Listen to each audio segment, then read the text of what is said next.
한국은 1등이 아니라 1등을 잘 흉내낸 나라일 뿐이다. 하버드 대학 강의실. 이 오만한 선언은 침묵을 갈랐습니다. 유럽의 원조 자부심, 중국의 거대한 역사, 일본의 정교한 관리론으로 무장한 300명의 엘리트 학생들. 그들은 한국을 그저 운이 좋았던 추격자로만 여겼습니다. 그러나 교수는 한국이 왜 세계 최고일 수밖에 없는지를 설명했습니다. 1377년의 금속활자, 24개의 문자, 그리고 목숨을 걸었던 시험 하나. 왜 이 오래된 설계가 오늘날 우리가 쥔 스마트폰과 반도체의 유전자와 닮아 있는가? 가장 날카롭게 반박하던 일본인 학생은 침묵했습니다. 지식을 가둔 문명과 지식을 해방한 문명. 한국 문명의 가속을 만든 치밀한 설계도는 무엇이었을까요? 지금 그 첫 번째 비밀이 열립니다. 어디서 듣고 계신가요? 구독과 좋아요 잊지 마세요. 강의실 문을 열자마자 뒤통수를 얻어맞은 기분이었습니다. 스크린에는 낡아빠진 필사본 이미지가 떠 있었고 마크 피터슨 교수는 이미 강의를 시작한 상태였죠. 300명이 넘는 학생들 사이를 비집고 들어가 자리에 앉았을 때 교수의 질문이 강의실을 관통했어요. 세계 최고의 국가를 만드는 조건이 무엇이냐는 물음이었습니다. 누군가는 군사력이라 답했고 또 누군가는 자본이라 외쳤지만 교수는 고개를 저었어요. 안녕하세요. 저는 하야시 렌입니다. 하버드 국제정치학과 3학년이고 오늘따라 이 강의실이 묘하게 불편했습니다. 교수가 칠판에 쓴 단어는 지식의 민주화였어요. 조부께서 평생 경멸하시던 그 표현이었죠. 지식은 관리되어야 한다고, 통제되어야 국가가 안정된다고 배웠는데 이 강의실에서는 정반대의 논리가 펼쳐지고 있었습니다. 교수는 중세 유럽의 필사본 이미지를 확대했어요. 성경 한 권을 베끼는데 수개월이 걸렸고 그 과정에서 평균 3,000개의 오류가 발생했다는 설명이 이어졌습니다. 필사승들이 아무리 정성을 다해도 인간의 손은 불완전했고 결국 지식은 복사될 때마다 변질되고 왜곡되었다는 거였죠. 교수는 그것을 데이터 무결성의 실패라고 불렀어요. 저는 노트북에 그 표현을 적으면서도 고개가 갸우뚱해졌습니다. 지식을 데이터로 취급한다는 발상 자체가 낯설었거든요. 그때 스크린이 바뀌었습니다. 금속활자로 인쇄된 조선시대 서적이 나타났고 교수는 이 책들이 수백 권 찍혀도 단 한 글자의 차이도 없었다고 말했어요. 1377년 구텐베르크보다 78년 앞선 시점에 한국은 이미 지식의 무결성을 완성했다는 설명이었습니다. 강의실 곳곳에서 웅성거림이 터져나왔고 저 역시 미간을 찌푸렸죠. 최초가 중요한 게 아니라는 건 알지만 이건 뭔가 석연치 않았어요. 앞줄에 앉았던 유럽 학생이 손을 들었습니다. 프랑스에서 온 학생이었는데 목소리에는 분명한 자부심이 섞여 있었어요. 정확도가 전부는 아니라고 구텐베르크는 지식을 시장에 올렸고 그것이 세계를 바꿨다고 반박했습니다. 저는 속으로 고개를 끄덕였어요. 맞는 말이라고 생각했죠. 기술이 아무리 뛰어나도 그것이 확산되지 않으면 의미가 없다는 논리는 명확했습니다. 피터슨 교수는 잠시 침묵했습니다. 그리고는 천천히 고개를 끄덕이며 맞다고 인정했어요. 하지만 이어진 질문이 강의실의 공기를 바꿨습니다. 신뢰할 수 없는 데이터 위에 시장은 설 수 없다는 말이었죠. 교수는 유럽의 인쇄혁명 초기에 얼마나 많은 오류투성이 책들이 유통되었는지, 그로 인해 얼마나 많은 혼란이 발생했는지 사례를 나열했습니다. 반면 한국은 지식을 시장에 내놓기 전에 먼저 지식이 썩지 않게 만드는 인프라를 구축했다고 설명했어요. 저는 펜을 놓고 스크린을 응시했습니다. 금속활자로 찍힌 한자들은 놀라울 정도로 선명했고 같은 페이지를 여러 장 겹쳐놓아도 완벽하게 일치했어요. 교수는 이것이 단순한 기술의 문제가 아니라 문명이 지식을 대하는 태도의 문제라고 강조했습니다. 유럽은 지식을 상품으로 봤지만 한국은 지식을 건축물처럼 다뤘다는 거였죠. 틀림없이 쌓아 올려야 다음 세대가 그 위에 설 수 있다는 인식이었다고 말했어요. 강의실 뒤편에서 누군가가 질문을 던졌습니다. 그렇다면 왜 한국은 세계를 지배하지 못했냐는 물음이었어요. 기술이 그토록 앞섰다면 당연히 패권을 잡았어야 하는 게 아니냐는 반론이었죠. 저도 같은 생각이었습니다. 조부께서 늘 말씀하셨던 것처럼 기술은 힘이 뒷받침되지 않으면 무용지물이라는 논리가 떠올랐어요. 피터슨 교수는 웃지 않았습니다. 대신 칠판에 큰 글씨로 한 단어를 적었어요. 확산이라는 단어였습니다. 교수는 최초가 중요한 게 아니라 범위가 중요하다고, 지식이 얼마나 많은 사람에게 도달했는지가 문명의 속도를 결정한다고 말했죠. 그리고는 다음 질문을 던졌습니다. 정확한 지식이 만들어졌다면 그 지식은 누구에게까지 갔을까요? 강의실이 조용해졌습니다. 저는 노트북 화면을 내려다보며 방금 적은 메모를 읽었어요. 무결성, 신뢰, 인프라. 이 단어들이 묘하게 마음에 걸렸습니다. 조부께서 말씀하신 질서와 통제는 지식을 지키기 위한 것이었지만 교수가 말하는 무결성은 지식을 퍼뜨리기 위한 조건이었어요. 같은 단어를 쓰면서도 방향이 정반대였죠. 옆자리 학생이 속삭이듯 중얼거렸습니다. 결국 교육의 문제로 가는 거냐고요. 저는 대답하지 않았습니다. 하지만 가슴 한쪽이 답답해지는 걸 느꼈어요. 교수의 논리가 틀렸다고 반박할 수는 없었지만 그렇다고 쉽게 수긍할 수도 없었습니다. 정확한 지식이 중요하다는 건 이해했지만 그게 정말 문명의 속도를 결정하는 핵심 요인일까요? 저는 여전히 확신이 서지 않았어요. 피터슨 교수는 다음 슬라이드를 넘겼습니다. 화면에는 유럽 각국의 인쇄소 분포 지도가 나타났고 교수는 구텐베르크 이후 100년 동안 유럽 전역의 지식이 어떻게 퍼졌는지 설명했어요. 하지만 동시에 문맹률 통계도 함께 제시했습니다. 인쇄술이 발명된 지 100년이 지나도 유럽 인구의 70% 이상은 여전히 글을 읽지 못했다는 수치였죠. 교수는 말했습니다. 지식을 정확하게 찍는 기술과 그 지식을 실제로 읽을 수 있는 능력은 별개의 문제라고요. 유럽은 전자를 해결했지만 후자는 수백 년이 걸렸다고 설명했어요. 반면 한국은 두 가지를 동시에 해결하려 했다는 게 교수의 주장이었습니다. 어떻게 그게 가능했냐는 질문이 강의실 여기저기서 터져나왔고 교수는 미소를 지으며 다음 주제로 넘어가겠다고 말했어요. 저는 노트북 화면에 커서를 깜빡이며 멍하니 앉아 있었습니다. 정확한 지식, 무결성, 신뢰. 이 개념들이 머릿속에서 맴돌았지만 아직 완전히 연결되지는 않았어요. 다만 한 가지는 분명했습니다. 이 강의가 제가 예상했던 방향과는 전혀 다른 곳으로 흘러가고 있다는 거였죠. 그리고 그 흐름이 묘하게 불안했습니다. 교수가 새로운 슬라이드를 띄우자 강의실 분위기가 달라졌습니다. 화면 가득 펼쳐진 건 15세기부터 17세기까지의 유럽 지도였고 빨간 점들이 대륙 전역에 박혀 있었어요. 각 점은 인쇄소의 위치를 나타냈고 시간이 지날수록 점들이 폭발적으로 늘어나는 애니메이션이 재생되었습니다. 베네치아, 파리, 런던, 암스테르담을 거쳐 유럽 구석구석까지 번져나가는 모습이었죠. 저는 그 광경을 보며 가슴이 뛰었어요. 이게 바로 문명의 확산이구나 싶었습니다. 프랑스 학생이 다시 손을 들었어요. 이번에는 목소리에 더 강한 확신이 실려 있었습니다. 결국 중요한 건 기술의 전파 아니냐고, 한국이 아무리 앞섰어도 그 기술이 세계로 퍼지지 않았다면 역사를 바꾼 건 유럽이라고 주장했죠. 여기저기서 동조하는 소리가 들렸고 저 역시 고개를 끄덕였습니다. 맞는 말이었어요. 세계사 교과서에 실리는 건 구텐베르크였지 고려의 금속 활자가 아니었으니까요. 피터슨 교수는 그 말을 조용히 들었습니다. 그리고는 천천히 물었어요. 세계를 바꿨다는 건 무슨 의미냐고요. 유럽 학생들이 웅성거렸지만 명확한 답은 나오지 않았습니다. 교수는 다시 질문을 던졌죠. 지식혁명의 성공을 측정하는 기준이 무엇이어야 하느냐고요. 얼마나 많은 나라에 퍼졌는지, 아니면 얼마나 많은 사람이 실제로 그 지식에 접근했는지. 강의실이 조용해졌습니다. 저는 노트북에 교수의 질문을 받아 적으면서도 마음 한쪽이 불편했어요. 이 질문이 어디로 향하는지 감이 왔기 때문이었습니다. 교수는 분명 개별 국가 내부의 지식 확산을 이야기하려는 거였죠. 하지만 그게 뭐가 중요한가요? 문명은 경쟁이고 경쟁에서 이기려면 외부로의 확장이 핵심 아닌가요? 저는 손을 들려다가 멈칫했습니다.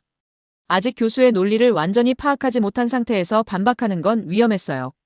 교수는 새로운 통계 자료를 제시했습니다. 16세기 유럽의 문맹률이었어요. 인쇄술이 발명되고 100년이 지난 시점에도 영국은 80%, 프랑스는 75%, 이탈리아는 70%의 문맹률을 기록했다는 수치였습니다. 교수는 차분하게 설명했어요. 인쇄소는 늘어났지만 실제로 책을 읽을 수 있는 사람은 여전히 극소수였다고요. 지식은 인쇄되었지만 귀족과 성직자, 상인 계층에게만 집중되었다는 거였죠. 저는 화면의 숫자들을 바라보며 미간을 찌푸렸습니다. 이건 당연한 거 아닌가요?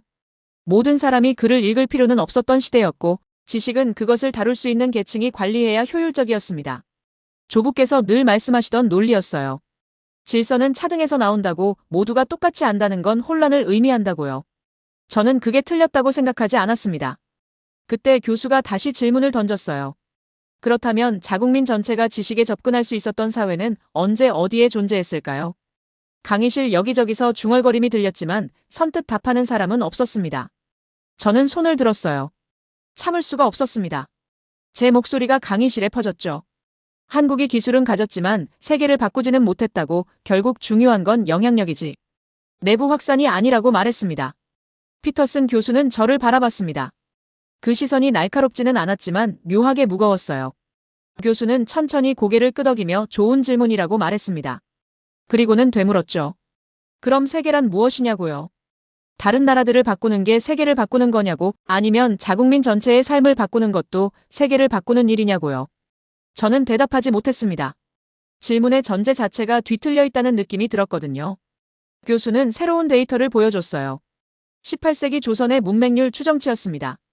양반 계층은 거의 100% 문해력을 가졌고 중인 계층도 80%를 넘었으며 심지어 일반 백성 중에서도 40% 이상이 기본적인 읽기와 쓰기가 가능했다는 연구 결과였죠. 같은 시기 유럽과 비교하면 압도적인 수치였습니다. 교수는 이것이 바로 범위의 문제라고 강조했어요. 한국은 기술을 발명하고 멈춘 게 아니라 그 기술이 실제로 작동하도록 사회 구조를 설계했다는 거였습니다. 저는 노트북 화면을 멍하니 바라봤어요. 40%라는 숫자가 믿기지 않았습니다. 조부께서는 조선을 낙후된 봉건 사회로 묘사하셨고 저 역시 그렇게 배웠거든요. 하지만 교수가 제시한 자료들은 달랐습니다. 한글 창제 이후 100년 동안 서당이 전국적으로 확산되었고 심지어 여성들도 언문을 배울 수 있었다는 기록들이 화면에 나타났어요. 교수는 이것을 지식의 민주화라고 불렀습니다. 옆자리 중국 학생이 손을 들었어요. 하지만 그 지식으로 무엇을 했느냐고, 지식이 넓게 퍼진다고 해서 국력이 강해지는 건 아니지 않느냐고 반박했습니다. 저는 속으로 동의했어요. 맞는 말이었죠. 지식은 도구일 뿐이고 그 도구를 어떻게 사용하느냐가 중요한 거였습니다.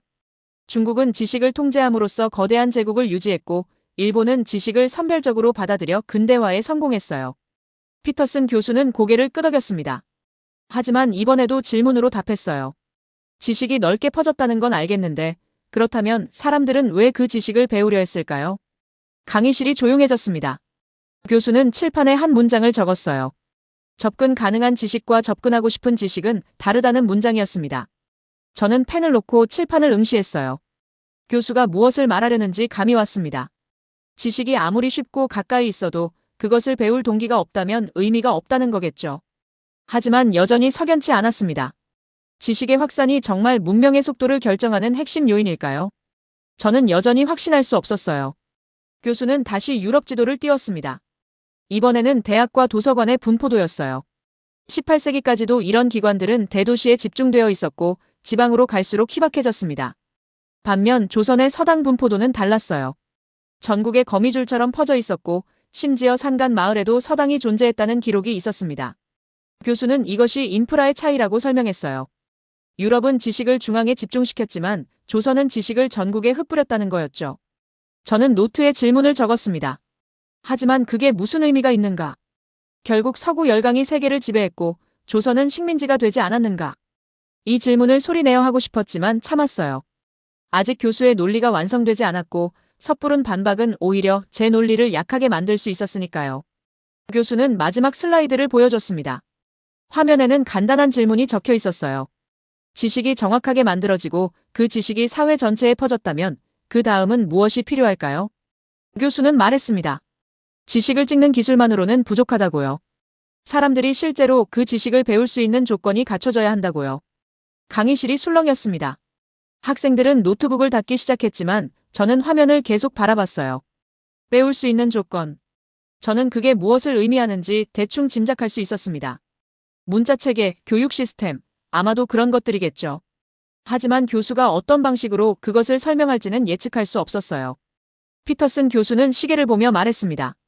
다음 시간에는 지식에 접근하는 속도에 대해 이야기하겠다고요. 같은 지식이라도 배우는데 걸리는 시간이 다르다면 그것이 문명에 어떤 영향을 미치는지 살펴보겠다고 덧붙였죠. 강의실 문을 나서며 저는 고개를 갸우뚱했습니다. 속도라는 개념이 어떻게 확산의 범위와 연결될 수 있을까요? 밖으로 나오자 차가운 바람이 뺨을 스쳤습니다. 저는 노트북을 가방에 넣으며 생각했어요. 교수의 논리는 분명 어딘가로 향하고 있었습니다. 정확한 지식, 넓은 확산, 그리고 다음은 속도. 하지만 여전히 전체 그림이 보이지 않았어요. 그저 막연하게 불안했습니다. 조부께서 가르쳐주신 세계관과 교수가 보여주는 논리 사이의 간극이 점점 벌어지고 있다는 느낌이 들었거든요. 일주일이 지나지 않았는데도 강의실 분위기가 달라져 있었습니다. 학생들은 이미 자리에 앉아 노트북을 켜놓고 있었고 웅성거림 속에는 묘한 긴장감이 섞여 있었어요. 저도 일찍 도착했습니다. 지난 강의 이후 계속 머릿속을 맴돌던 질문들을 정리해왔거든요. 피터슨 교수가 강의실에 들어서자 웅성거림이 멎었고 교수는 곧바로 스크린을 켰습니다. 화면에는 한 줄의 문장이 떠올랐어요. 지식에 접근하는 속도가 문명의 속도를 결정한다는 문장이었습니다. 저는 등을 의자에 기댔습니다. 또 시작이구나 싶었어요. 교수는 지난 시간에 접근성을 이야기했지만 오늘은 그 접근의 속도를 다루겠다고 선언했습니다. 화면이 바뀌며 여러 언어의 문자들이 나타났어요. 라틴 알파벳, 한자, 아랍 문자, 그리고 한글.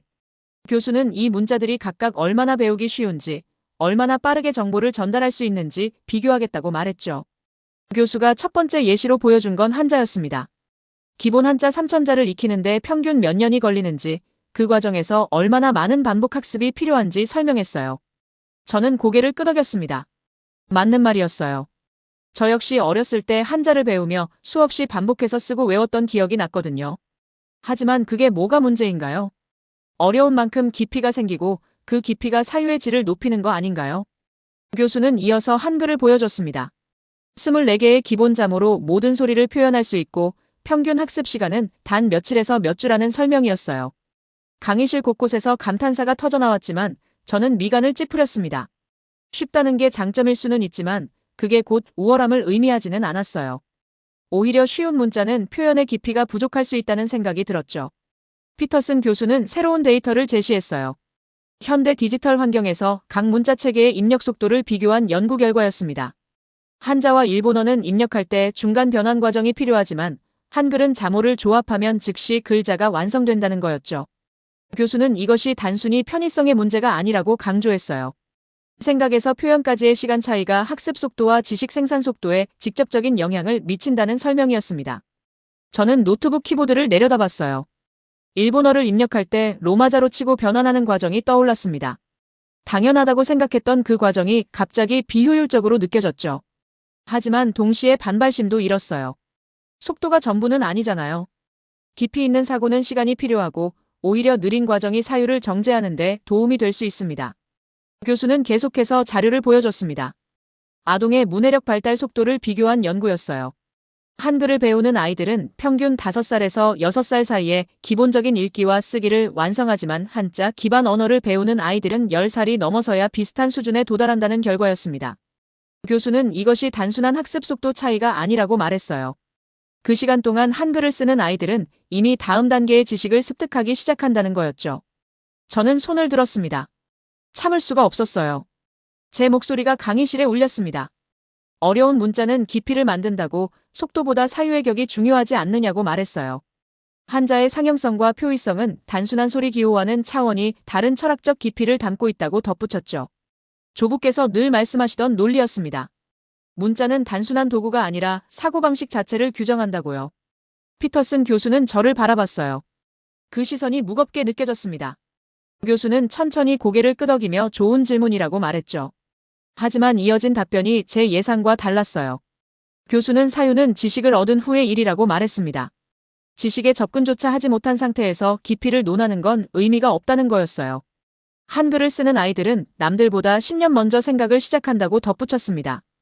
강의실이 조용해졌습니다. 저는 아무 말도 하지 못했어요.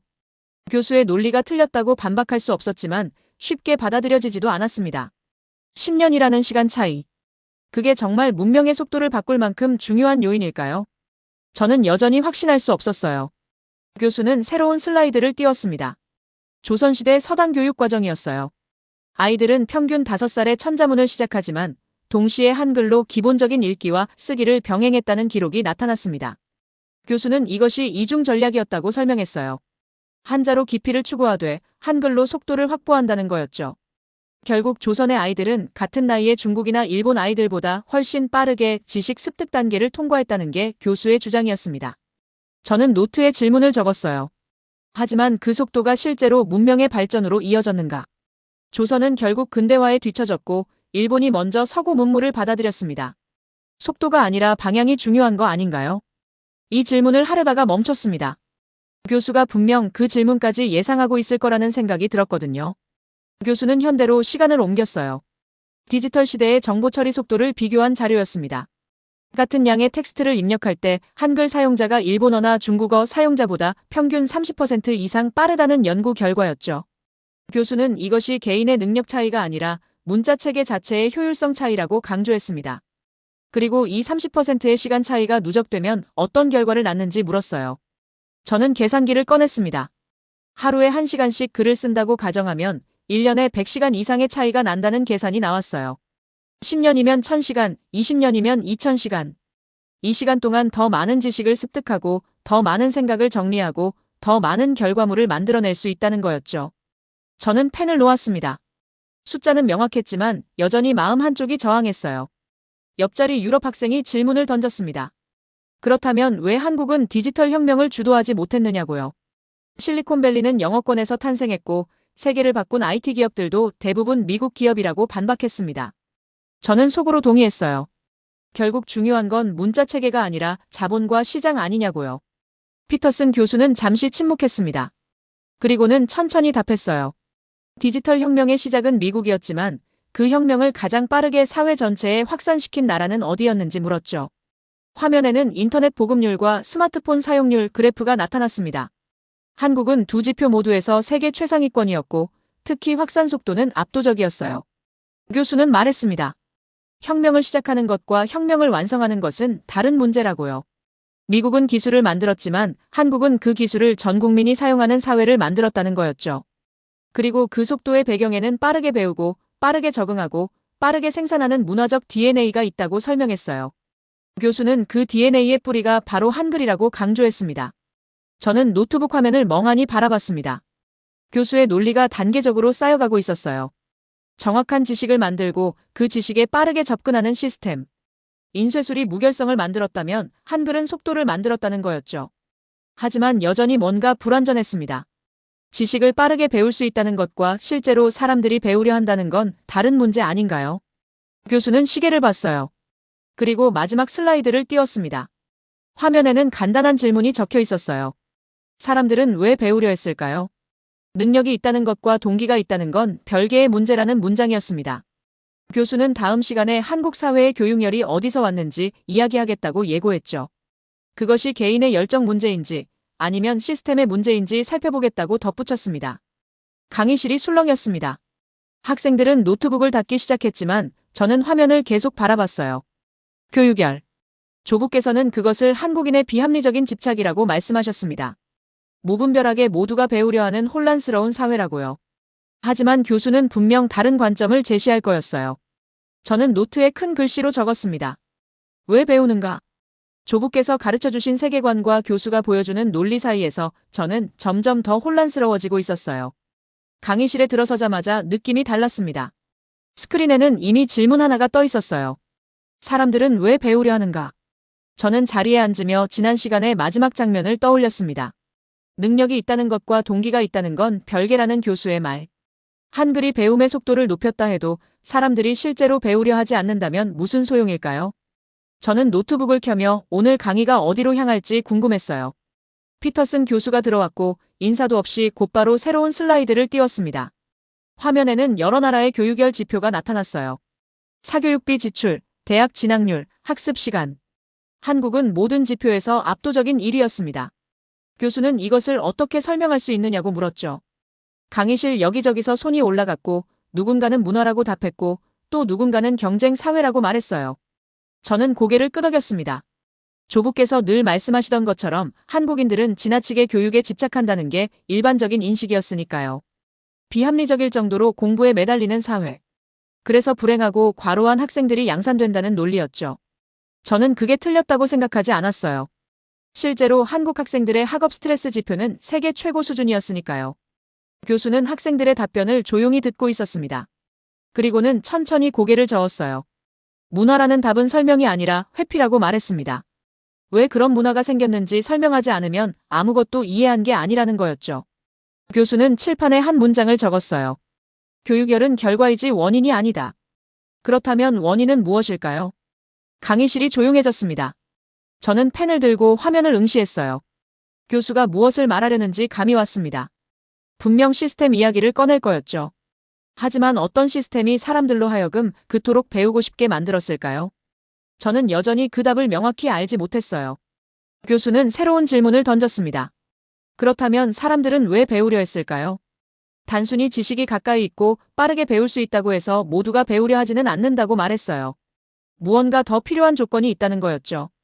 교수는 칠판에 한 단어를 적었습니다. 가능성. 배움이 실제로 삶을 바꿀 수 있다는 가능성 말이에요. 저는 고개를 갸우뚱했습니다. 가능성이라니 너무 추상적인 답 아닌가요? 구체적으로 어떤 가능성을 말하는 걸까요? 조부께서는 늘 현실을 보라고 말씀하셨어요. 신부는 타고나는 것이고 노력만으로 바뀌는 게 아니라고요. 그게 질서이고 안정이라고 배웠습니다. 하지만 교수의 눈빛은 달랐어요.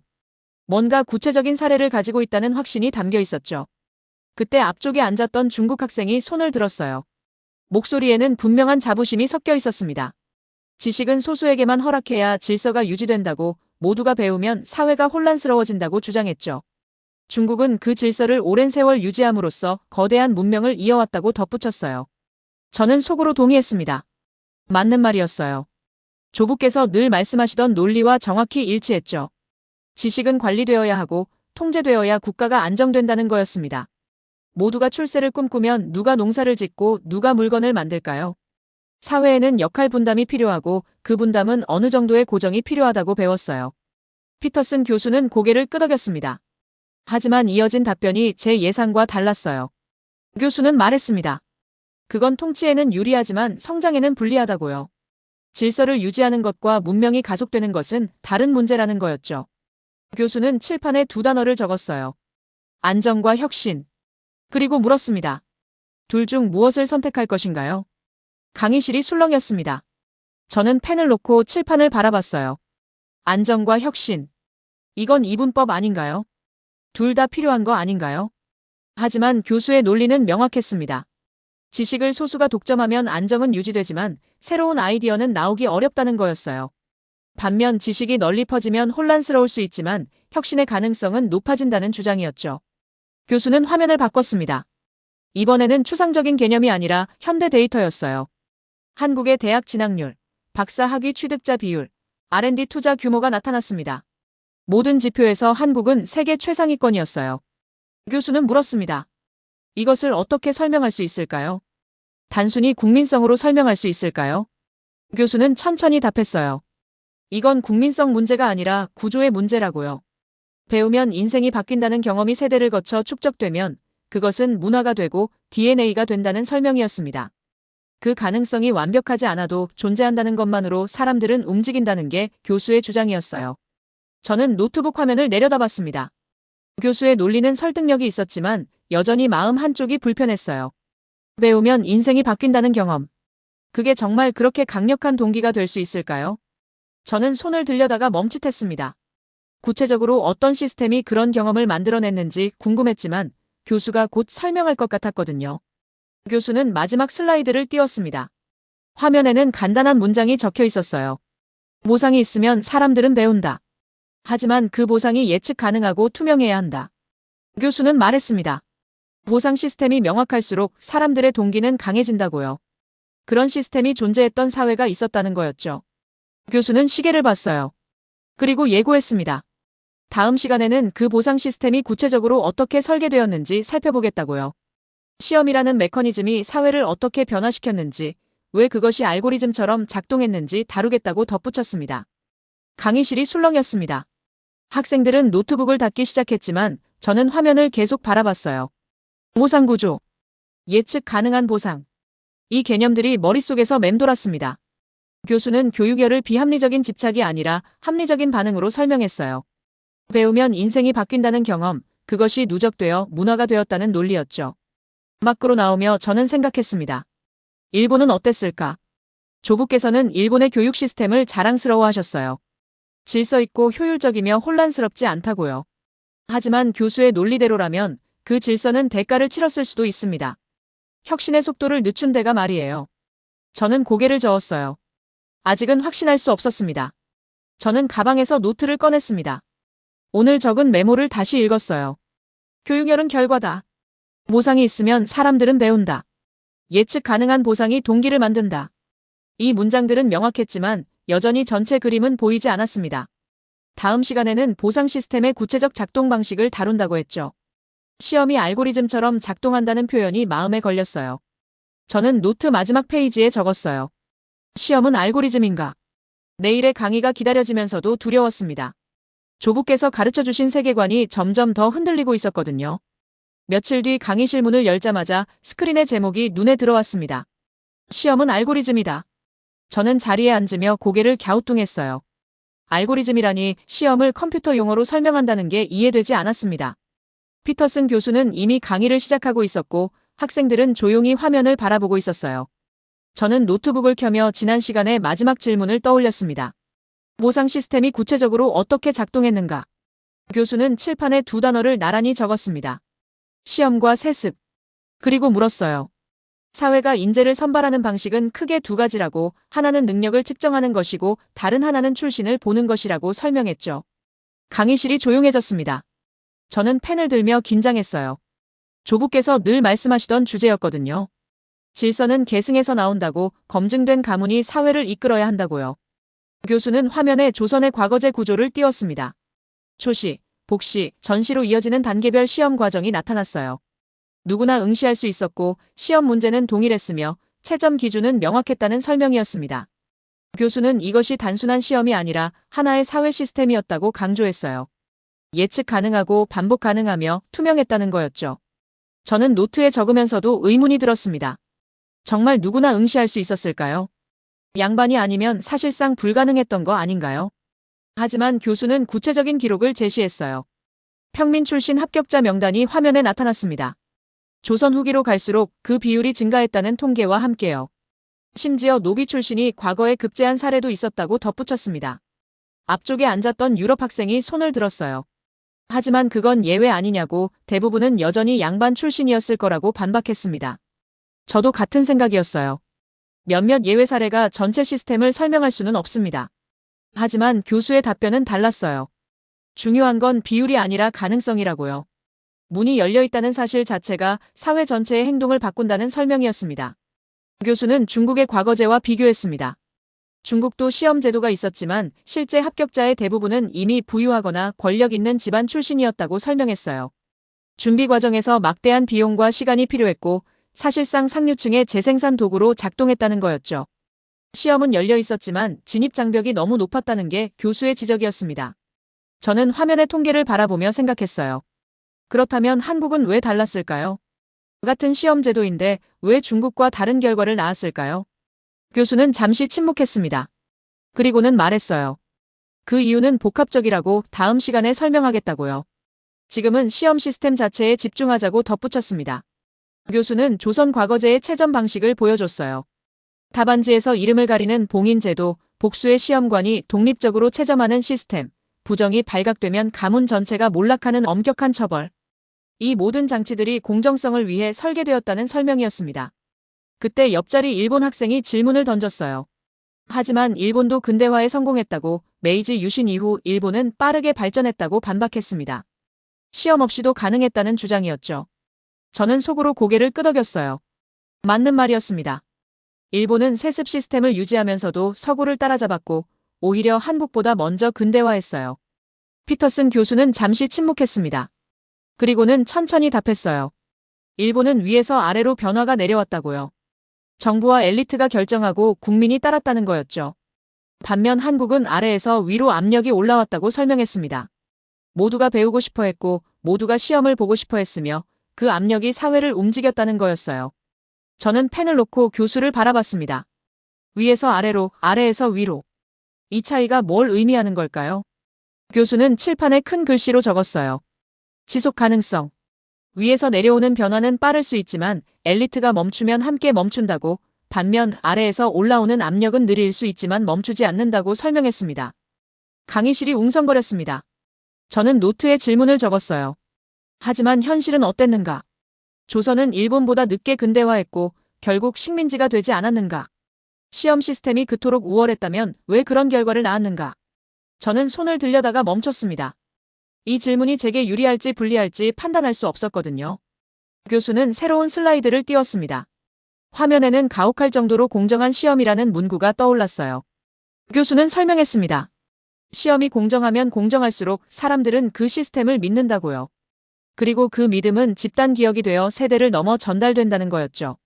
조선의 과거제는 완벽하지 않았지만 적어도 다른 어떤 사회보다 공정하려 노력했다고 강조했습니다. 저는 화면의 문구를 응시했습니다. 가혹할 정도로 공정하다. 묘한 표현이었어요. 공정함이 가혹할 수 있다는 개념이 낯설었습니다. 조부께서는 늘 유연성이 중요하다고 말씀하셨어요. 원칙만 고집하면 사회가 경직된다고요.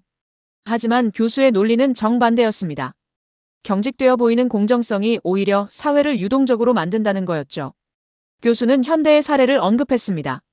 한국의 대학 입시 제도가 세계에서 가장 치열하다고 알려져 있지만 동시에 가장 공정하다고 인식된다는 연구 결과를 보여줬어요. 부정이 발각되면 사회적 분노가 폭발하고 시스템에 대한 신뢰가 무너진다는 사례들이 나타났습니다. 교수는 이것이 조선시대부터 이어진 집단 기억이라고 설명했어요. 저는 노트북 화면을 내려다봤습니다. 집단 기억, 알고리즘. 이 단어들이 연결되기 시작했어요. 시험이 알고리즘이라는 건 입력과 출력이 명확하고 예측 가능하다는 의미였습니다. 노력을 입력하면 결과가 출력되고 그 과정이 투명하다는 거였죠. 그리고 그 알고리즘이 수백 년 동안 반복되면서 사회의 기본 운영 체제가 되었다는 게 교수의 주장이었어요. 교수는 일본과 다시 비교했습니다. 일본은 관직이 세습되었고 무사계급이 아니면 출세의 길이 없었다고 설명했어요. 능력이 아니라 출신이 미래를 결정했다는 거였죠. 교수는 이것이 틀렸다는 게 아니라고 강조했습니다. 다만 다른 결과를 낳았다고요. 일본은 안정적이고 질서 있는 사회를 만들었지만 한국은 불안정하지만 역동적인 사회를 만들었다는 설명이었습니다. 저는 미간을 찌푸렸습니다. 역동적이라는 표현이 마음에 걸렸어요. 그건 혼란스럽다는 뜻 아닌가요? 조부께서는 늘 질서의 가치를 강조하셨습니다. 안정이 발전의 기초라고요. 하지만 교수는 역동성을 긍정적으로 평가하고 있었어요. 불안정함 속에서 혁신이 나온다는 논리였죠. 교수는 마지막 슬라이드를 띄웠습니다. 화면에는 간단한 문장이 적혀 있었어요. 공정한 시험은 집단 기억을 만든다. 교수는 설명했습니다. 시험이 공정하게 작동하는 경험이 반복되면 그것은 개인의 경험을 넘어 사회 전체의 기억이 된다고요. 그리고 그 기억은 세대를 넘어 전달된다는 거였죠. 조선의 과거제가 남긴 가장 큰 유산은 제도 자체가 아니라 그 기억이라고 강조했습니다. 저는 노트에 적으면서도 의문이 들었어요. 기억만으로 충분할까요? 제도가 사라지면 기억도 희미해지는 거 아닌가요? 하지만 교수는 다음 시간에 그 기억이 어떻게 지금까지 이어지는지 보여주겠다고 예고했습니다. 학생들은 노트북을 닫기 시작했지만 저는 화면을 계속 바라봤습니다. 교수의 논리가 점점 더 정교해지고 있었어요. 시험이 단순한 선발 도구가 아니라 사회를 움직이는 알고리즘이라는 주장. 가혹할 정도로 공정해야 사람들이 믿는다는 논리. 하지만 여전히 뭔가 부족했습니다. 시험 하나만으로 이 모든 걸 설명할 수 있을까요?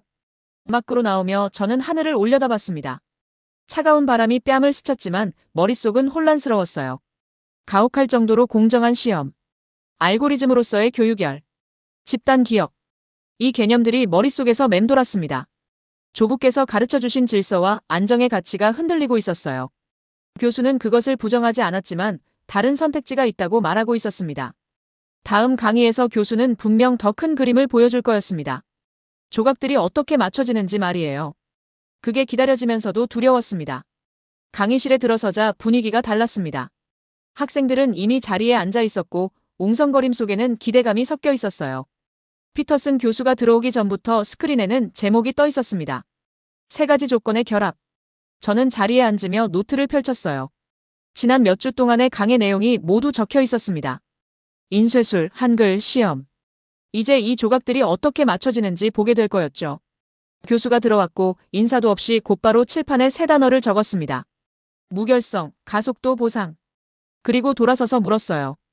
이 3가지가 각각 무엇을 의미하는지 기억하느냐고요. 강의실 곳곳에서 손이 올라갔습니다. 누군가는 인쇄술이라 답했고 또 누군가는 한글이라 말했으며 시험이라는 답변도 나왔어요. 교수는 고개를 끄덕이며 모두 맞다고 말했습니다. 저는 노트에 적힌 내용을 다시 읽었어요. 인쇄술은 지식의 정확성을 보장했습니다. 한 글자의 오류도 없이 수백 권을 찍어낼 수 있었죠. 한글은 배움의 속도를 높였어요. 몇 주면 읽고 쓸 수 있었고 생각을 표현하는 시간도 단축되었습니다. 시험은 보상 시스템이었어요. 배우면 인생이 바뀔 수 있다는 가능성을 명확히 제시했죠. 하지만 이것들이 따로따로 존재할 때와 함께 작동할 때가 어떻게 다른지는 아직 이해하지 못했어요. 피터슨 교수는 새로운 슬라이드를 띄웠습니다. 화면에는 3개의 원이 나타났어요. 각각 무결성, 가속도, 보상이라고 적혀 있었고 처음에는 서로 떨어져 있었습니다.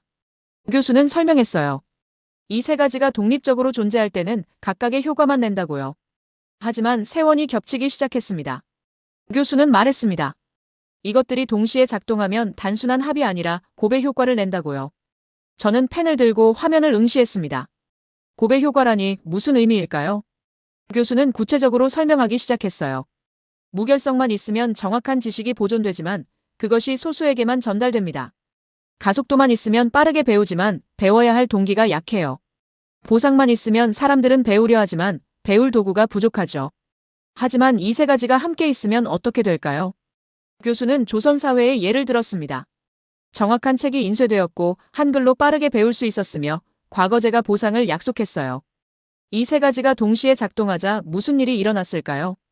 교수는 통계를 보여줬습니다. 16세기부터 19세기까지 서당의 수가 기하급수적으로 증가했다는 자료였어요. 단순히 늘어난 게 아니라 폭발적으로 증가했다는 거였죠. 저는 그래프를 바라보며 미간을 찌푸렸습니다. 폭발적 증가라니 과장 아닌가요? 하지만 교수가 제시한 수치는 명확했어요. 조선 초기에는 몇백 개였던 서당이 후기에는 수만 개로 늘어났다는 기록이었습니다. 교수는 이것이 정부 주도가 아니었다고 강조했어요. 민간에서 자발적으로 만들어진 거였다는 설명이었죠. 앞쪽에 앉았던 유럽 학생이 질문을 던졌습니다. 하지만 서당이 많다고 해서 교육의 질이 높은 건 아니지 않느냐고요. 양이 아니라 질이 중요한 거 아니냐는 반박이었습니다. 저도 같은 생각이었어요. 수만 개의 서당이 있어도 제대로 가르치지 못한다면 의미가 없죠. 피터슨 교수는 잠시 침묵했습니다. 그리고는 답했어요. 질문의 전제가 틀렸다고요. 질과 양을 대립 개념으로 보는 건 잘못이라는 거였습니다. 교수는 설명했어요. 양이 늘어나면 경쟁이 생기고 경쟁이 생기면 질이 올라간다고요. 서당들은 학생을 유치하기 위해 더 나은 교육을 제공해야 했고 그 과정에서 전체적인 교육 수준이 상승했다는 설명이었습니다. 저는 노트에 적으면서도 고개가 갸우뚱해졌어요. 이건 시장 논리 아닌가요? 교육을 시장처럼 다루는 게 옳을까요? 조부께서는 늘 교육은 통제되어야 한다고 말씀하셨습니다. 무분별한 확산은 혼란을 낳는다고요. 하지만 교수의 논리는 정반대였어요. 확산이 오히려 질을 높인다는 주장이었죠. 교수는 다시 세원의 그림으로 돌아갔습니다. 이번에는 세원이 완전히 겹쳐 있었어요. 교수는 가운데 교집합 부분을 가리키며 말했습니다. 이 지점에서 문명은 가속된다고요. 정확한 지식을 빠르게 배울 수 있고 배우면 인생이 바뀐다는 걸 알 때 사람들은 멈추지 않는다는 거였어요.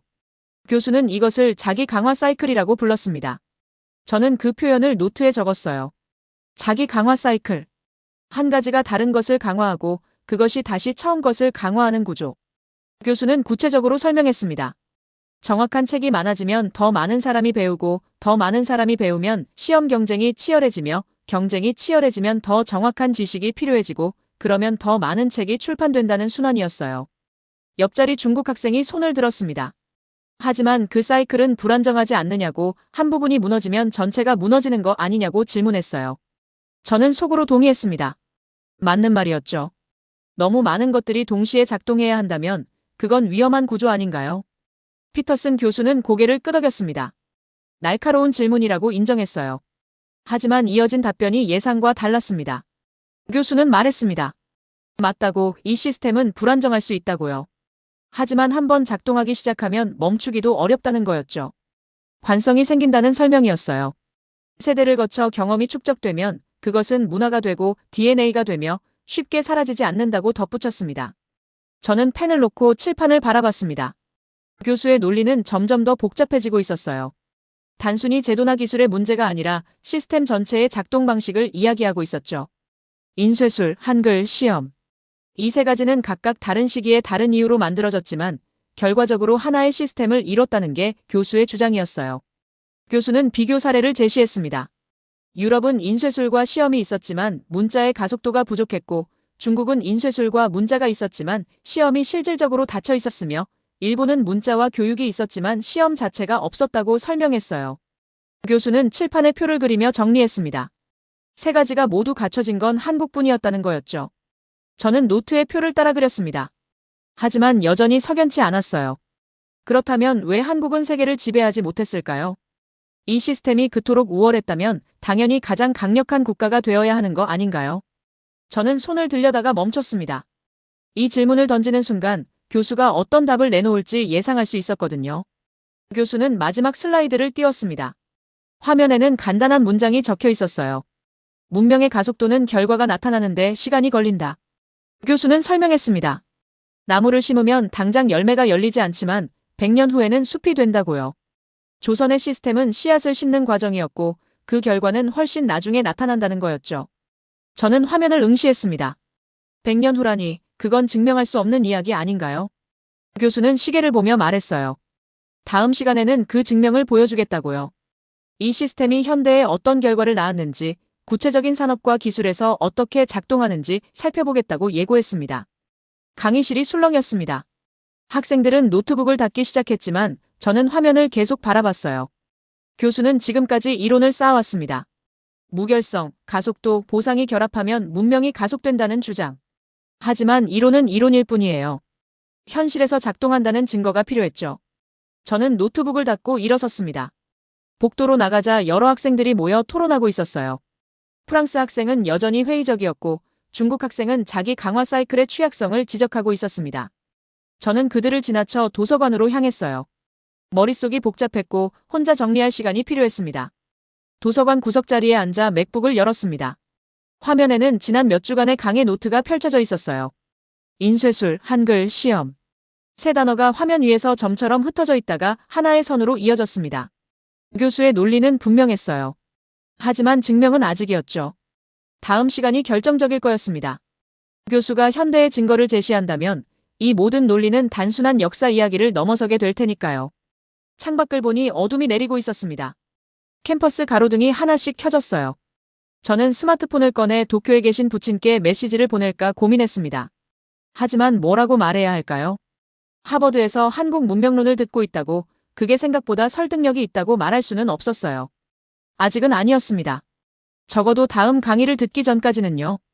하지만 일주일 후에는 알게 될 거였죠. 교수가 반도체를, 디지털 기술을, 현대 산업을 이야기할 때, 그때 이 퍼즐의 마지막 조각이 맞춰질 거였습니다. 아니면 전부 무너질 거고요. 일주일이 흘렀습니다. 그 사이 저는 도서관에서 한국의 산업 발전에 관한 논문들을 읽었어요. 반도체, 디지털 기술, 스타트업 생태계. 교수가 무엇을 보여줄지 미리 준비하고 싶었습니다. 하지만 아무리 읽어도 명확한 연결고리는 보이지 않았어요. 역사와 현대 산업 사이의 간극은 여전히 컸죠. 오늘 강의실에는 평소보다 일찍 도착했습니다. 자리에 앉자 스크린이 켜졌고 제목이 나타났어요. 이제 역사 이야기가 아닙니다. 저는 등을 곧게 펴고 앉았습니다. 드디어 증명의 시간이었어요. 피터슨 교수가 들어왔고 이번에는 표정이 달랐습니다. 지난 몇 주간의 이론적 차분함 대신 뭔가 확신에 찬 눈빛이었어요. 교수는 첫 슬라이드를 띄웠습니다. 삼성 반도체 클린룸의 사진이었어요. 흰색 방진복을 입은 엔지니어들이 정밀 장비 앞에 서 있었습니다. 교수는 말했습니다. 이곳에서 0.1나노미터 단위의 작업이 이루어진다고요. 머리카락 굵기의 100만 분의 1 수준이라는 설명이었죠. 단 하나의 먼지 입자도 허용되지 않는 공간이라고 덧붙였어요. 저는 화면을 응시했습니다. 반도체 제조 공정은 알고 있었어요. 일본도 과거의 세계 최고였고 지금도 소재와 장비에서는 강점을 가지고 있죠. 하지만 왜 메모리 반도체 시장에서는 한국이 압도적일까요? 기술력만의 문제는 아닐 거였습니다. 피터슨 교수는 화면을 바꿨어요. 반도체 수율 그래프가 나타났습니다. 수율이란 생산한 칩 중에서 정상 작동하는 칩의 비율이라고 설명했죠. 한국 기업들은 90% 이상의 수율을 기록하고 있었어요. 같은 공정에서 다른 나라들은 7.80%에 머물렀다는 통계와 함께요. 교수는 물었습니다. 이 차이가 어디서 오는 걸까요? 강의실이 조용해졌습니다. 누군가는 장비라고 답했고 또 누군가는 투자 규모라고 말했어요. 교수는 고개를 저었습니다. 장비는 다 같은 걸 쓰고 투자 규모도 비슷하다고요. 그렇다면 차이는 어디서 나올까요? 교수는 칠판에 한 단어를 적었어요. 무결성에 대한 집착. 저는 펜을 들었습니다. 무결성. 첫 강의에서 들었던 그 단어였어요. 교수는 설명하기 시작했습니다. 반도체 제조는 수백 단계의 공정을 거치는데 단 하나의 단계에서라도 오류가 발생하면 전체가 망가진다고요. 그래서 각 단계마다 완벽한 정확성이 요구된다는 거였죠. 교수는 말했습니다. 이건 금속 활자와 똑같은 논리라고요. 저는 노트에 적으면서도 고개를 갸우뚱했어요. 금속 활자와 반도체를 같은 선상에 놓는다는 게 이해되지 않았습니다. 수백 년의 시간 차이가 있는데요. 하지만 교수는 계속 이어갔어요. 금속 활자는 1000권을 찍어도 한 글자의 오류도 없었고 반도체는 1000개를 만들어도 한 개의 분량도 허용하지 않는다는 거였습니다. 교수는 이것을 문명의 습관이라고 불렀어요. 앞쪽에 앉았던 독일 학생이 질문을 던졌습니다. 하지만 독일도 정밀 제조에서는 세계 최고 아니냐고, 무결성은 한국만의 특징이 아니라고 반박했어요. 저도 같은 생각이었습니다. 정밀함은 독일 제조업의 상징이었고 일본도 품질 관리로 유명했죠. 피터슨 교수는 잠시 침묵했습니다. 그리고는 말했어요. 좋은 지적이라고 하지만 그 차이는 다음 시간에 이야기하겠다고요. 지금은 한국이 어떻게 작동하는지만 보자고 덧붙였습니다. 저는 아쉬웠지만 이해했어요. 교수는 아직 비교가 아니라 증명에 집중하고 있었습니다. 교수는 한국 반도체 기업의 사례를 계속 설명했어요. 매 공정마다 기록되는 데이터의 양 실시간으로 분석되는 품질 지표, 문제가 발생하면 즉시 공유되는 시스템. 이 모든 것이 문서화되고 표준화되어 있다는 거였죠. 교수는 이것이 인쇄술의 DNA라고 강조했습니다. 지식을 정확하게 복제하고 보존하는 습관 말이에요. 교수는 두 번째 슬라이드를 띄웠어요. 이번에는 디지털 기술이었습니다. 한국의 인터넷 속도, 스마트폰 보급률, 디지털 서비스 확산 속도 그래프가 나타났어요. 모든 지표에서 한국은 세계 최상위권이었고 특히 확산 속도는 압도적이었습니다. 교수는 물었습니다. 이 속도는 어디서 오는 걸까요? 저는 화면의 그래프를 바라봤습니다. 인터넷 보급률이 10%에서 90%로 도달하는데 한국은 5년밖에 걸리지 않았어요. 미국은 10년, 유럽은 15년이 걸렸다는 비교 자료와 함께였죠. 교수는 이것을 가속도라고 불렀습니다. 교수는 칠판에 적었어요. 한글 입력 속도, 모바일 최적화, 디지털 리터러시. 그리고 설명했습니다. 한국인들은 스마트폰으로 복잡한 작업을 할 때 다른 나라 사람들보다 평균 30% 빠르다는 연구 결과가 있다고요. 문자 입력이 빠르고 인터페이스 이해가 빠르며 새로운 서비스 적응이 빠르다는 거였죠. 옆자리 미국 학생이 손을 들었습니다. 하지만 실리콘밸리가 세계 IT를 주도하는 거 아니냐고, 속도보다 혁신이 중요한 거 아니냐고 반박했어요. 저도 동의했습니다. 기술을 만드는 것과 빠르게 쓰는 건 다른 문제였죠. 피터슨 교수는 잠시 침묵했습니다. 그리고는 답했어요. 혁신에는 두 종류가 있다고요. 하나는 무에서 유를 창조하는 혁신이고 다른 하나는 있는 걸 빠르게 개선하는 혁신이라는 거였죠. 미국은 전자에 강하고 한국은 후자에 강하다고 설명했습니다. 교수는 덧붙였어요. 그리고 시장에서는 때로 후자가 더 중요할 수 있다고요. 저는 노트에 적었습니다. 창조적 혁신과 개선적 혁신. 이 구분이 새로웠어요. 조부께서는 늘 일본의 개선 능력을 자랑스러워하셨습니다. 카이젠이라는 단어를 입에 달고 사셨죠. 하지만 교수의 논리대로라면 한국은 그보다 더 빠른 개선을 한다는 건가요? 교수는 세 번째 슬라이드를 띄웠습니다. R&D 투자와 스타트업 생태계 자료였어요. 한국의 GDP 대비 R&D 투자 비율은 세계 1위였고 스타트업 설립 건수도 급증하고 있었습니다. 교수는 물었습니다. 이것은 무엇을 의미할까요? 사람들은 왜 이렇게 배우고 도전하려 할까요? 강의실이 웅성거렸습니다. 교수는 칠판에 세 번째 단어를 적었어요. 모상에 대한 믿음. 그리고 설명했습니다. 한국 사회는 배우면 인생이 바뀐다는 경험이 수백 년간 축적되었다고요. 시험으로 신분이 바뀌었고 대학으로 계층이 이동했으며 기술로 부를 이뤘다는 기억이 DNA에 새겨졌다는 거였죠. 저는 펜을 놓고 교수를 바라봤습니다. 교수는 이제 세 가지를 연결하기 시작했어요. 반도체의 무결성, 디지털의 가속도, R&D의 보상 시스템. 이 세 가지가 독립적으로 존재하는 게 아니라 하나의 생태계를 이룬다는 설명이었습니다. 교수는 화면에 도식을 띄웠어요. 정확하게 만들고 빠르게 개선하고 그 결과로 보상받으며 그 보상이 다시 투자로 이어지는 순환 구조였습니다. 교수는 마지막 슬라이드를 띄웠습니다. 화면에는 간단한 문장이 적혀 있었어요. 반도체는 현대판 금속 활자입니다. 교수는 말했습니다. 이건 기술의 문제가 아니라 문명의 습관이라고요. 정확성에 대한 집착, 속도에 대한 욕망, 보상에 대한 믿음. 이 세 가지가 600년 전이나 지금이나 똑같이 작동하고 있다는 거였죠. 저는 노트북 화면을 멍하니 바라봤습니다. 교수는 증명을 보여줬어요. 추상적인 이론이 아니라 구체적인 산업, 측정 가능한 수치, 비교 가능한 데이터로요. 반도체 수율, 디지털 확산 속도, R&D 투자 규모.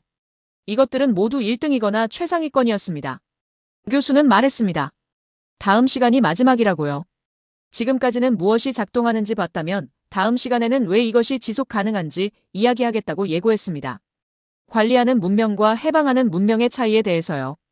교수는 증명했습니다. 이론은 현실로 작동하고 있었어요. 하지만 여전히 한 가지가 남았습니다. 일본은요. 일본도 한때 반도체에서 세계 1위였고 제조업에서 최강이었으며 기술 강국이었어요. 그런데 왜 지금은 한국에 뒤처진 걸까요? 다음 강의가 마지막이라고 했습니다. 교수는 분명 그 질문에 답할 거였어요. 그리고 그 답은 제게 가장 고통스러울 거라는 예감이 들었습니다.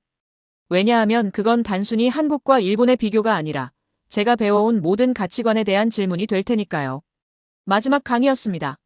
강의실은 이전과 달리 조용했어요. 학생들은 이미 자리에 앉아 있었고 웅성거림도 없었습니다. 모두가 알고 있었죠. 오늘이 결론이라는 걸요. 저는 가장 앞줄에 앉았습니다.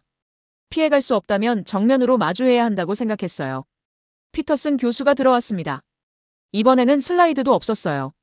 교수는 칠판 앞에 섰고 분필을 들었습니다. 그리고 두 단어를 적었어요. 관리와 해방. 저는 숨을 깊이 들이쉬었습니다. 드디어 시작되는구나 싶었죠. 교수는 천천히 말하기 시작했습니다. 지식을 대하는 방식에는 두 가지가 있다고요. 하나는 지키는 것이고 다른 하나는 푸는 것이라고 설명했어요. 둘 다 장점이 있고 둘 다 단점이 있으며 둘 다 나름의 합리성을 가진다고 덧붙였습니다. 교수는 누구도 비난하지 않겠다는 듯 차분하게 말했어요. 교수는 일본을 먼저 언급했습니다. 일본은 지식을 관리했다고요. 에도 시대의 쇄국 정책, 메이지 유신의 선별적 수용, 전후의 계획적 산업화.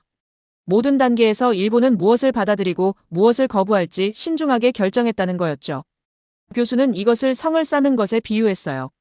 견고하고 아름답고 방어 가능한 성 말이에요. 저는 노트북 화면을 바라봤습니다. 성. 조부께서 평생 말씀하셨던 가치였어요. 질서, 안정, 계획. 일본은 혼란을 피했고 효율을 추구했으며 검증된 길을 걸었습니다. 그게 틀렸다고 생각하지 않았어요.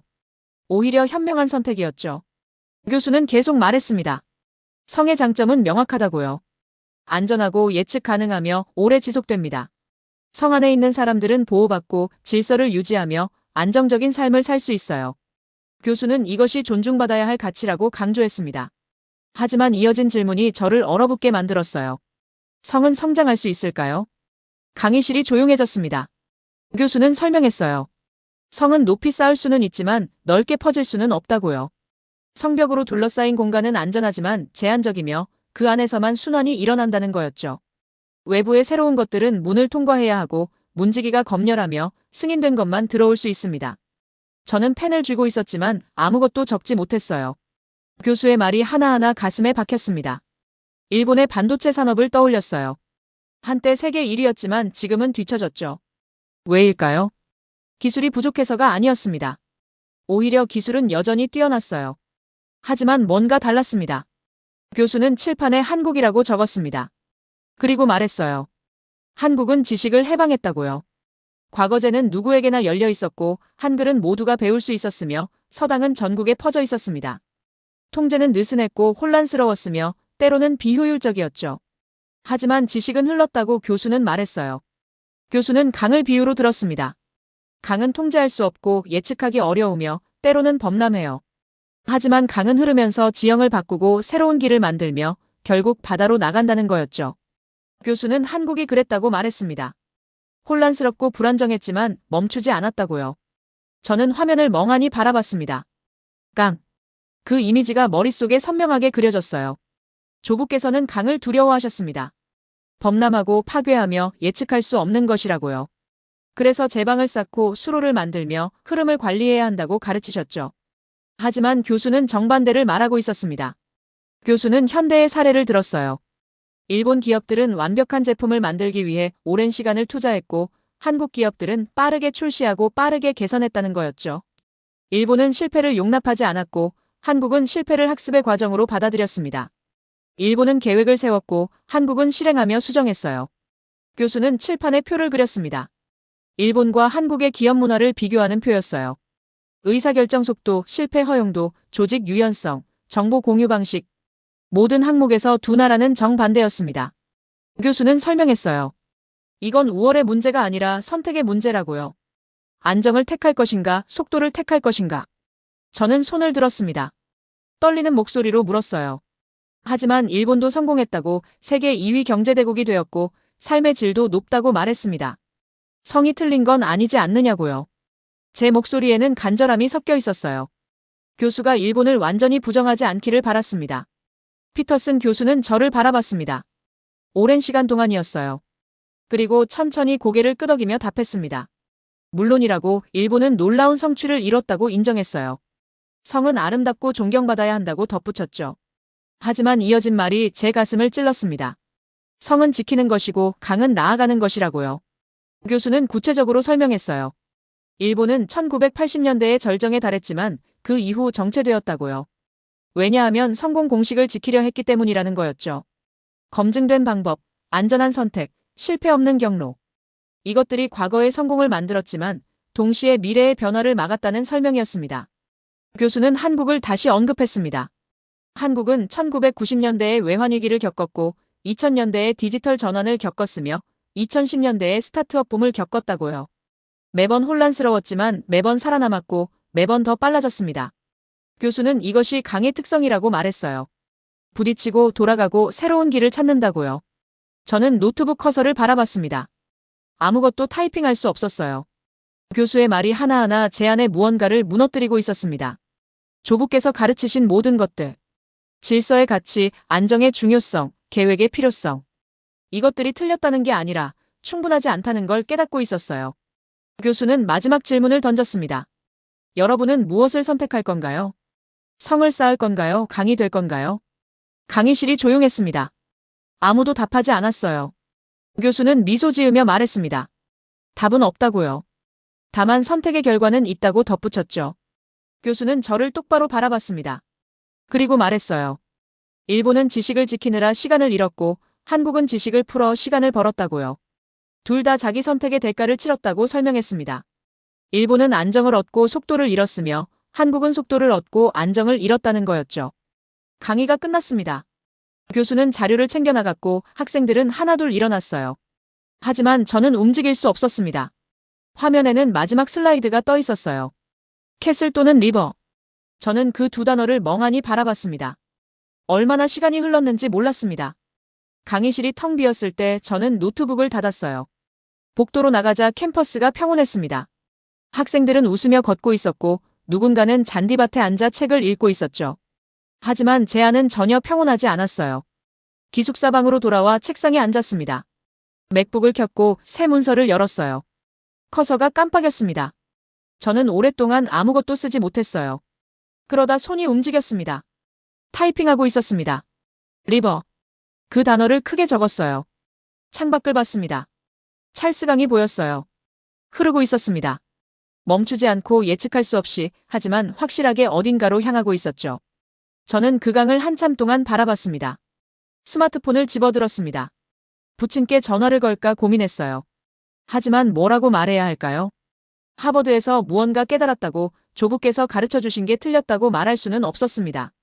아직은 혼란스러웠어요. 확신할 수 없었죠. 하지만 한 가지는 분명했습니다. 저는 더 이상 예전의 렌이 아니었어요.